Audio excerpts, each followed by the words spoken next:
오늘 본문 말씀은 많은 분들이 잘 알고 있는 이야기입니다. 흔히 불의한 청지기의 비유로 알려졌고 개역 개정판 성경에서는 옳지 않은 청지기의 비유라고 되어 있습니다.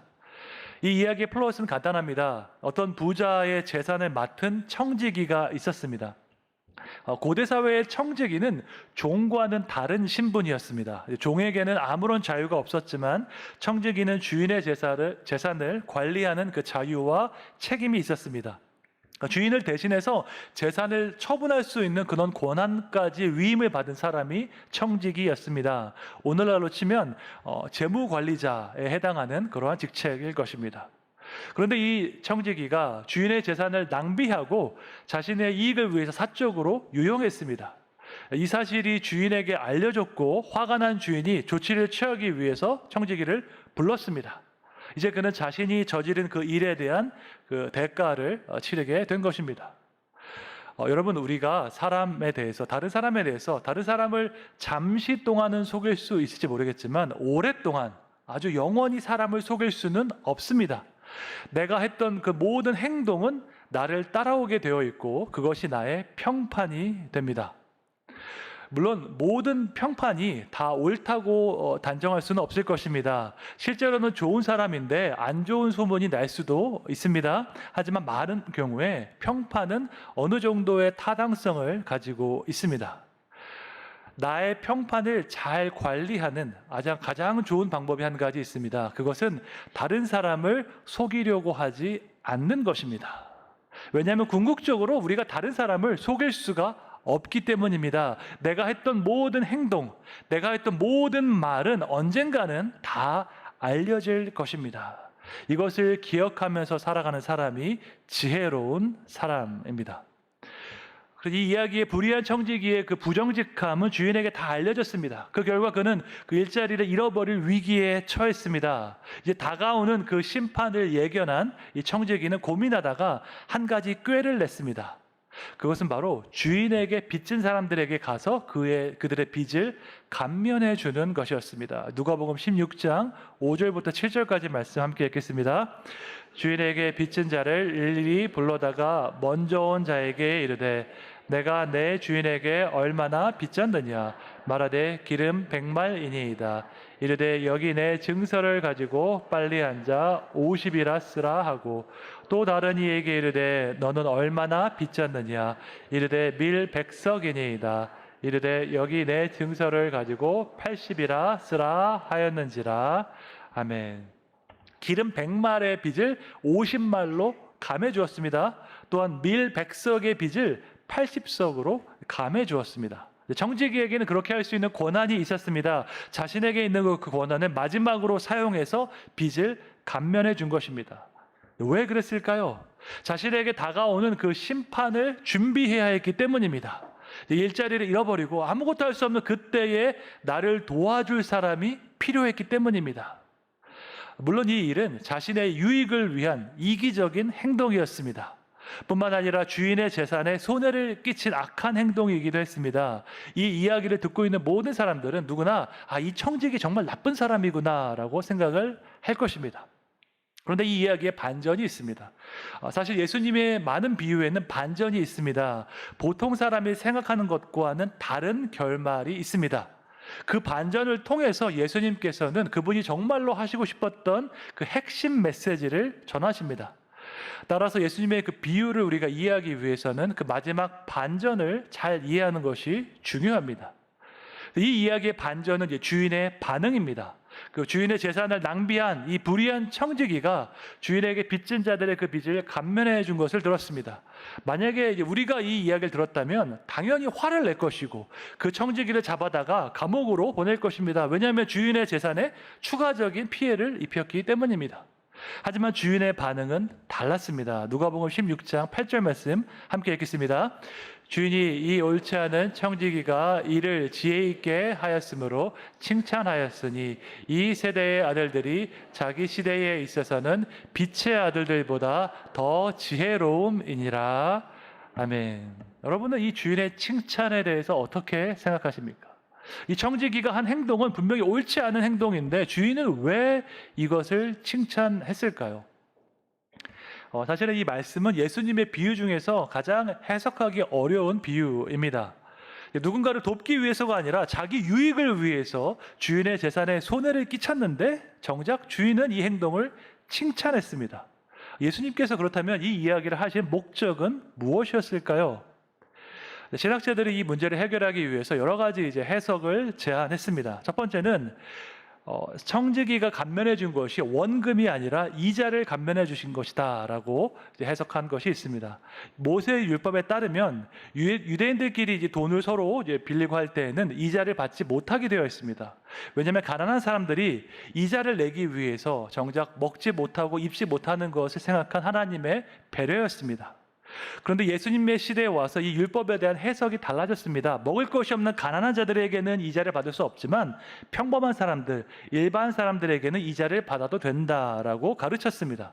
그러니까 청지기가 감해준 것은 원금이 아니라 이자를 감해준 것이다 라는 해석이 있습니다. 두 번째는 청지기가 감해준 것은 그가 받아야 할 수수료, 커미션을 감해준 것이다 라는 해석입니다. 청지기가 주인의 재산을 관리하기 때문에 일종의 재무 관리자 역할을 했습니다. 그 일을 하고 나서 일정의 수수료를 받았다고 합니다. 오늘날에도 우리가 부동산이나 주식을 대신 관리해주는 사람에게 수수료를 내는 것과 마찬가지입니다. 그렇게 청지기가 수수료를 받기로 되어 있었는데 내가 받을 수수료를 감면해 준 것이다 라고 해석하는 사람들도 있습니다. 물론 그럴듯한 주장입니다. 하지만 오늘 본문에는 이자에 대한 말씀이 없고 수수료에 대한 언급도 없습니다. 본문에서 언급하지 않은 것을 우리가 추측해서 적용하는 것은 일반적인 올바른 성경 해석이 아닙니다. 오히려 본문은 사람들이 빚진 대상이 청지기가 아니라 주인이라고 분명히 말씀하고 있습니다. 누가복음 16장 5절에 보니까 내가 내 주인에게 얼마나 빚졌느냐라고 묻고 있습니다. 사람들이 빚진 대상은 주인인 것입니다. 청지기가 감면해 준 것은 이자나 수수료가 아니고 주인의 원래 재산, 그 돈이었던 것입니다. 이렇게 되면 더 이제 이해할 수가 없는 것이지요. 어떻게 주인의 재산을 자기 마음대로 감면한 이 청지기를 칭찬할 수가 있습니까? 이것을 논하기 위해서 우리가 먼저 분명히 해야 할 것이 한 가지 있습니다. 주인이 칭찬한 것은 이 청지기가 도덕적으로 옳은 사람이다라고 칭찬한 것이 아닙니다. 주인은 이 청지기가 옳지 않은 행동을 한 것을 알고 있습니다. 다만 주인은 그가 지혜 있게 하였으므로 칭찬했다고 말씀하고 있습니다. 여기서 지혜 있게라는 단어가 영어로 wise가 아니라 shrewd입니다. shrewd는 긍정적인 의미를, 이미지를 가진 단어가 아닙니다. 사실 약삭 빠르고 영리하고 기민한 그런 뜻입니다. 그러니까 계산이 빠르고 판단이 빠르고 행동이 빠른 사람을 가리켜서 우리가 shrewd하다라고 말을 합니다. 예수님께서는 이 청지기가 도덕적으로 착하다, 옳다라고 칭찬하신 것이 아니라 그가 영리하고 빠르게 판단하고 빠르게 행동했다라고 칭찬을 하신 것입니다. 이것이 바로 예수님의 그 이야기가 강조하는 포인트입니다. 우리가 예수님의 그 비유를 잘 이해하기 위해서는요, 이 비유 전체적인 핵심을 우리가 잡아야 합니다. 그렇지 않고 이야기의 지엽적인 부분, 작은 디테일에 너무 집중하면 엉뚱한 방향으로 해석할 수 있습니다. 사실 이거 이단에서 교주들이 그런 식으로 비유를 해석합니다. 예를 들어서 신천지에서 비유를 풀이할 때 공식 같은 것이 있습니다. 비유에 나오는 씨는 말씀, 나무는 사람, 새는 영혼, 이런 식으로 공식을 가지고 예수님의 비유에 나오는 모든 그 씨를 말씀으로, 모든 나무는 사람으로, 모든 새는 영혼으로 해석합니다. 그렇게 하면 예수님께서 강조하신 그 핵심 메시지를 놓치게 되는 것입니다. 불의한 청지기의 비유에서 예수님은 그 청지기의 부정직함을 칭찬하신 것이 아닙니다. 그 행동이 옳은 것이다, 도덕적으로 잘한 것이다 라고 칭찬하신 것이 아니라 청지기가 미래를 대비하는 그 방식에 대해서, 그의 기민함과 그의 영리함에 대해서 주님께서 칭찬하셨습니다. 왜냐하면 청지기는 그에게 닥칠 그 심판을 미리 인식했기 때문입니다. 그 심판이 임할 때 내가 무엇을 잃어버릴 것인가 하는 것을 그는 생각할 수 있었습니다. 그 심판 이후에 그러면 누가 나를 지켜줄 것인가에 대해서도 생각할 수 있었고, 그 판단에 입각해서 재빠르게 주인에게 빚진 자들의 그 빚을 탕감해 주었습니다. 그러면 우리가 이 청지기의 행동으로부터 무엇을 배울 수 있을까요? 어떻게 보면 너무나도 계산적으로 보이는 이 행동을 통해서 우리는 돈에 대한 성경적 관점 세 가지를 배울 수 있습니다. 첫 번째로 성경은 돈이 쓸모없게 될 날이 온다 하는 것을 말씀하고 있습니다. 우리가 인생을 살아갈 때 돈이 필요합니다. 여러분에게도 돈이 필요하고 저에게도 돈이 필요합니다. 그런데 이 돈이 쓸모없게 되는 날이 오게 됩니다. 그것은 우리가 심판대 앞에 서게 될 그날입니다. 청지기는 자기 잘못에 대한 그 심판이 다가오는 것을 인식했습니다. 아, 주인이 도착하면 이제 내가 일자리를 다 잃어버리겠구나 하는 것을 알았습니다. 그는 자신의 시간이 제한된 것을 알았습니다. 그리고 그 인식에 따라서 재빠르게 행동을 한 것입니다.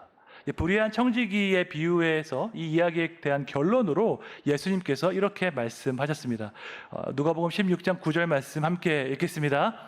내가 너희에게 말하노니 불의의 재물로 친구를 사귀라. 그리하면 그 재물이 없어질 때에 그들이 너희를 영주할 처소로 영접하리라. 아멘. 여기에서 불의의 재물은 악한 재물이 아닙니다. 성경은 돈 자체가 악하다고 말씀하지 않습니다. 이 불의의 재물을 영어로 보면 worldly wealth입니다. 다시 말해서 세상의 재물, 이 세상에 속한 재물이란 뜻입니다. 여러분, 이 세상의 재물은 영원하지 않습니다. 우리가 가진 돈도 영원하지 않습니다. 이 세상을 떠나면서 돈을 가지고 떠날 수 있는 사람 아무도 없습니다. 우리 모두는 빈손으로 왔다가 빈손으로 떠나게 됩니다. 이 세상 재물은 영원하지 않고 없어질 날이 있다. 이것이 바로 예수님께서 강조하신 핵심 메시지입니다. 눈에 보이는 그 재물이 영원하지 않으니까 그것을 궁극적인 목표로 삼지 말아라 하는 말씀인 것입니다. 이 세상을 떠날 때 가져갈 수 없는 그것을 위해서 살아간다면 인생의 마지막 순간에 반드시 후회하게 되어 있기 때문입니다. 여러분, 한 사람이 세상을 떠나며 남길 수 있는 유산이 두 가지가 있습니다. 첫째는 물질적인 유산이고 둘째는 정신적인 유산입니다. 물질적인 유산을 영어로 inheritance라고 하고 정신적인 유산을 영어로 legacy라고 합니다. 그렇다면 이 둘 중에 무엇이 더 중요할까요? 당연히 둘 다 중요하겠죠. 자녀에게 inheritance도 우리가 물질적인 유산도 남겨줘야 하지만 동시에 정신적인 유산, 어떻게 이 세상을 살아갈 것인가, 인생의 가치관과 신앙관을 반드시 남겨주어야 합니다. 왜냐하면 정신적인 유산 없이 물질적인 유산만 남겨준다면 자녀들이 그것을 잘 사용할 수 없기 때문입니다. 예를 들어서 사치와 도박에 빠진 자녀에게 아무리 큰 돈을 남겨주어봤자 아무 소용이 없을 것입니다. 호화로운 생활 몇 년만 하면, 아니면 카지노에 가서 몇 달만 있으면 그 모든 유산을 다 탕진할 수 있습니다. 그러므로 물질적인 유산과 더불어서 정신적인 유산을 우리가 남겨주어야 하는 것입니다. 또한 돈을 목적으로 삼는 것과 돈을 수단으로 삼는 것 사이에는 아주 큰 차이가 있습니다. 돈을 궁극적인 목적으로 삼으면 우리는 돈의 노예가 되기 쉽습니다. 하지만 돈을 더 크고 영원한 그 목적을 위한 수단으로 사용하면 우리는 돈을 다스릴 수가 있습니다. 여러분은 돈의 노예가 되고 싶습니까? 아니면 돈을 다스리고 싶습니까? 제가 정말로 되고 싶지 않은 그런 모습이 두 가지가 있습니다. 첫째로 저는 무례한 사람이 되고 싶지 않습니다. 말과 행동을 함부로 하고 다른 사람을 무시하는 그러한 무례한 사람 되고 싶지 않습니다. 두 번째로 저는 인색한 사람이 되고 싶지 않습니다. 나눌 줄 모르고 베풀 줄 모르고 내 이익만 생각하는, 조금도 손해보지 않는 그런 사람 되고 싶지 않습니다. 여러분도 그러시죠? 여러분 중에 혹시 여러분의 자녀가 인색한 사람이 되기를 원하는 분이 계십니까? 친구에게 아무것도 나눠주지 않고 자기 혼자 모든 것을 다 가지려고 하는 그러한 자녀가 되기를 원하는 분이 혹시 계십니까? 아무도 없을 것입니다. 모든 부모는 우리 자녀가 너그러운 사람, 관대한 사람이 되기를 원할 것입니다. 그래서 아이들이 소풍 갈 때 간식을 싸주면서 이야기하죠. 이거 친구들이랑 나눠 먹어라고 말을 합니다. 그런데 인색한 사람이 되는 가장 빠른 방법이 하나 있습니다. 그것은 돈을 인생의 목적으로 삼는 것입니다. 무언가를 소유하는 것을 내 인생의 목표로 삼는 것입니다. 좋은 아파트 사는 것, 좋은 자동차 사는 것을 인생의 목표로 정하는 것입니다. 그렇게 하면 그 목표를 이룰 때까지 우리는 너무나도 인색한 사람이 될 것입니다. 내가 원하는 것을 사기 위해서 주변 사람들에게 돈을 쓰지 않을 것입니다. 부모님을 위해서 쓰는 돈도 아까울 것이고, 심지어 가난한 사람들을 위해서 나누는 것 훨씬 더 아까워서 그렇게 못할 것입니다. 내가 원하는 것을 살 그날까지 돈의 노예가 돼서 살아가는 것입니다. 그렇게 노력해서 내가 원하는 것을 샀다고 하겠습니다. 좋은 아파트를 사고 좋은 차를 샀습니다. 그러면 영원히 행복할까요? 그렇지 않습니다. 한동안만 행복합니다. 금방 그 집에 익숙해지고 금방 그 자동차에 익숙해집니다. 그러면 공허함이 찾아오겠죠. 더 큰 갈망이 생길 것입니다. 더 좋은 집, 더 좋은 차를 사고 싶다 하는 생각을 가질 것입니다. 많은 사람들이 실제로 그렇게 살아갑니다. 더 좋은 집, 더 좋은 차, 더 좋은 옷, 이런 것을 가지기 위해서 살아갑니다. 인생은 돈을 위해서 살아갈 수 없습니다. 돈이 인생의 목적이 될 수 없습니다. 돈은 궁극적인 그 목적을 위한 수단이 될 뿐입니다. 미국의 앤디 스탠리 목사님께서 이렇게 말씀하셨습니다. 돈은 당신의 인생에 의미를 더할 수는 있지만 인생의 의미가 될 수는 없다라고 말씀하셨습니다. 무슨 말입니까? 돈을 잘 사용하면 우리가 추구하는 그 일에 의미를 더하고 가치를 더할 수 있습니다. 돈을 잘 쓰면 감동을 주고 위로를 주고 사랑을 줄 수 있습니다. 하지만 돈 그 자체가 인생의 의미가 될 수는 없다는 것입니다. 돈은 우리가 추구하는 그 일에 의미를 더하고 가치를 더할 수 있습니다. 하지만 돈 그 자체가 우리 인생의 의미가 될 수는 없습니다. 두 번째로 성경은 돈보다 더 중요한 것이 있다는 사실을 가르치고 있습니다. 우리가 이것을 인정할 때 우리 인생의 우선순위가 바로 잡힙니다. 우리의 우선순위가 분명해야지 우리가 돈을 다스릴 수 있게 되는 것입니다. 그러면 돈보다 더 중요한 것이 무엇이 있을까요? 언뜻 생각하면 가족, 건강, 비전 이런 것들이 있겠습니다. 여러분은 돈이 중요합니까? 건강이 중요합니까? 당연히 건강이 더 중요합니다. 아무리 돈이 많아도 돈으로 건강을 살 수 없기 때문입니다. 그러면 돈이 중요합니까? 가족이 중요합니까? 당연히 가족이 더 중요합니다. 아무리 돈이 많아도 가족 간의 관계가 깨어져 있으면 마음에 평안이 없고 기쁨이 없기 때문입니다. 그래서 오늘 본문에서 예수님은 불의한 재물로 이 친구를 사귀어라 라고 말씀하십니다. 세상의 재물, 이 세상에 속한 일시적인 재물을 사용해서 그것보다 더 중요한 관계를 만드는 것이 지혜로운 일이다 라는 뜻입니다. 누가복음 16장 4절과 우리 9절 말씀 함께 읽겠습니다. 내가 할 일을 알았도다. 이렇게 하면 직분을 빼앗긴 후에 사람들이 나를 자기 집으로 영접하리라 하고, 내가 너희에게 말하노니 불의의 재물로 친구를 사귀라. 그리하면 그 재물이 없어질 때에 그들이 너희를 영주할 처소로 영접하리라. 아멘. 이 구절을 보면요, 두 가지 공통점이 있습니다. 첫 번째로 파란색으로 된 구절을 보면 직분을 빼앗긴 후에와 재물이 없어질 때에라는 이 두 구절이 평행을 이루고 있습니다. 직분을 빼앗길 날이 오고 재물이 없어질 날이 온다는 사실입니다. 여러분, 우리가 이것을 분명히 기억해야 합니다. 우리가 지금 하고 있는 이 일을 그만두게 될 날이 옵니다. 우리가 지금 가지고 있는 이 돈을 다 사용하고 없어질 날이 오게 됩니다. 하지만 대부분의 사람들은 이것을 생각하지 못하고 대비하지 못합니다. 그들은 내가 하고 있는 이 일을 영원히 할 것이라고 생각합니다. 내가 지금 가지고 있는 이 돈을 영원히 가질 것이라고 생각합니다. 하지만 그렇지 않습니다. 우리의 시간은 제한되어 있습니다. 우리는 제한된 시간 동안 제한된 그 돈을 사용할 수 있습니다. 이것을 빨리 깨닫고 그 제한된 시간과 돈을 의미 있게 사용하는 사람이 바로 지혜로운 사람입니다. 두 번째 공통점은 빨간색으로 된 구절입니다. 사람들이 자기 집으로 영접하리라 라는 말씀과 그들이 너희를 영주할 처소로 영접하리라 하는 이 구절이 평행관계에 있습니다. 여기서 공통된 단어는 영접하다 라는 단어인데 헬라어로 데코마이입니다. 환영하다, 받아들이다 라는 뜻입니다. 외부에서 온 그 손님을 환영하고 자기 집으로 인도하는 그 장면을 나타내고 있습니다. 1차적으로 이 말씀은 돈을 잘 사용해서 관계를 잘 맺으면 내가 어려울 때 상대방이 나를 따뜻하게 맞아줄 것이다 하는 말씀입니다. 그러므로 돈보다 관계가 중요하고 돈보다 사람이 더 중요하다 하는 것입니다. 더 나아가서 이 세상의 재물을 잘 사용하면 그 재물이 다 사라질 때에 하나님께서 우리를 영원한 본향으로 맞아주신다 하는 뜻입니다. 돈보다 사람이 더 중요하고 사람보다 하나님이 더 중요한 것입니다.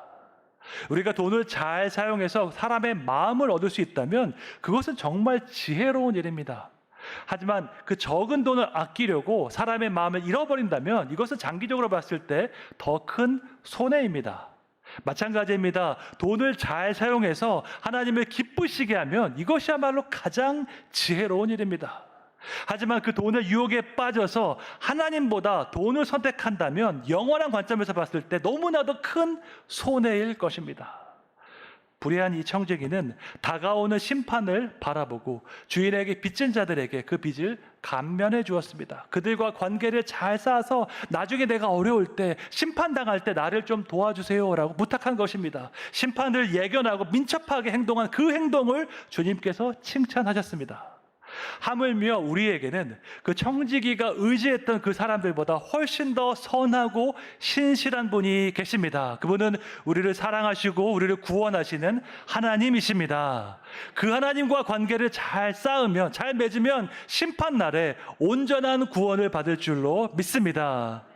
돈보다 사람이 더 중요하고 사람보다 하나님이 더 중요한 것입니다. 하나님과 온전한 관계에 있으면 그 어떤 고난과 심판이 와도 안전한 줄로 믿습니다.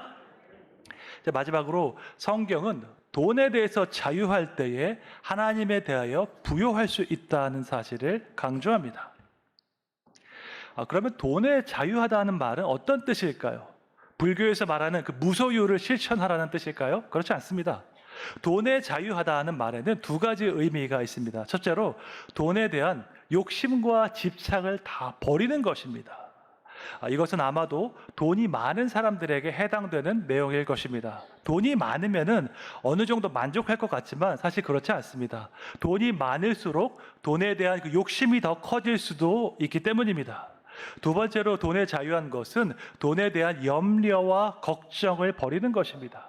아마도 이것은 주로 돈이 부족한 사람들에게 해당될 것입니다. 돈이 없으면 현실적인 어려움이 많이 있겠죠. 이번 달 생활비를 어떻게 할 것인가? 전세금을 어떻게 마련할 것인가? 걱정이 많습니다. 돈이 부족하면 돈에 대한 염려와 걱정이 생깁니다. 그런데 하나님께서 우리에게 돈에 대해서 자유하라고 말씀하십니다. 이 말은 돈에 대해서 욕심과 집착을 갖지 말고 돈에 대해서 염려도 하지 말고 걱정하지 말라는 말씀입니다. 그럼 어떻게 해야지 우리가 이렇게 할 수 있을까요? 히브리서 13장 5절에 나와 있습니다. 함께 읽겠습니다. 돈을 사랑하지 말고 있는 바를 족한 줄로 알아. 그가 친히 말씀하시기를 내가 결코 너희를 버리지 아니하고 너희를 떠나지 아니하리라 하셨느니라. 아멘.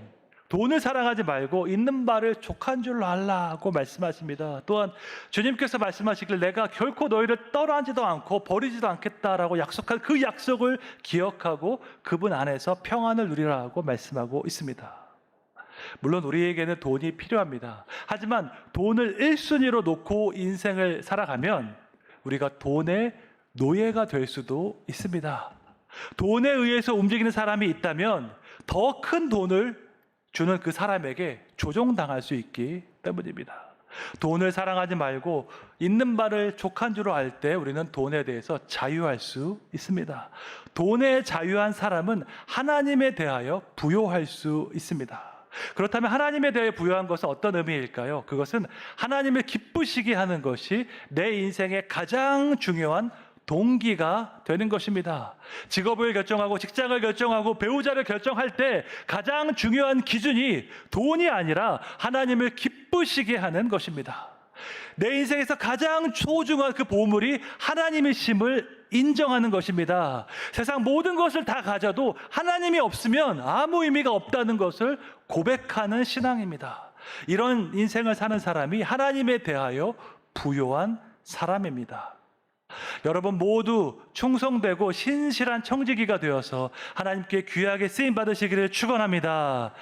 이를 위해서 세 가지를 기억하십시오. 첫째, 돈이 쓸모없게 될 날이 반드시 오게 됩니다. 둘째, 돈보다 더 중요한 것이 있습니다. 돈보다 사람이 중요하고 사람보다 하나님이 더 중요합니다. 세 번째, 돈에 자유할 때 우리가 하나님에 대하여 부요할 수 있습니다. 우리의 인생이 제한되어 있음을 기억하시며 하나님을 가장 소중히 여기시는 삶을 살아가시기를 주님의 이름으로 축원합니다. 하나님께서 맡기신 그 재물에 신실한 착한 청지기가 되어서 하나님의 나라와 의를 위해서 귀하게 쓰임 받으시기를 주님의 이름으로 축원합니다.